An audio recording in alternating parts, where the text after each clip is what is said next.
ofrece balança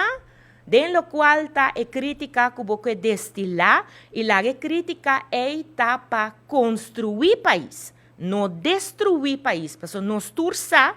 Kiko tá den reino seguro aqui não é discussão com o CAF na Kiko não por riba e claramente agora que não quer trazer mas mensagem maneira que entende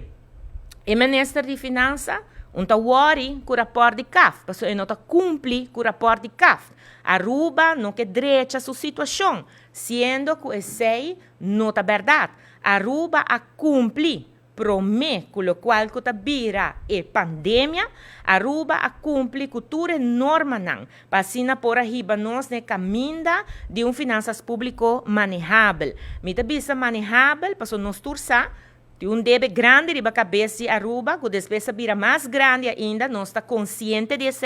para te enviar hasta esse, o qual que quer riba de narrativa, maneira que o governo não faz nada, que nunca nos cumpre com, por exemplo, a parte déficit. Aqui rato me também back que sei, ou, por exemplo, que nunca cumpre com conta de gasto de personal. Esse aí também, o ministro presidente também, ela explica, mostra gráfico também, que ainda não por mira que Aruba cumpre seguro, promete a pandemia, até que nós chegamos numa situação de surplus, depois de 2 anos, e botar que o governo está sério em sua intenção. Mas se está sendo aqui não, que o não pode ser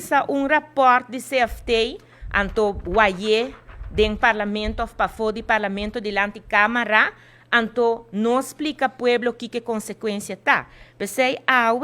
na começo aqui não, me passa de lo qual que está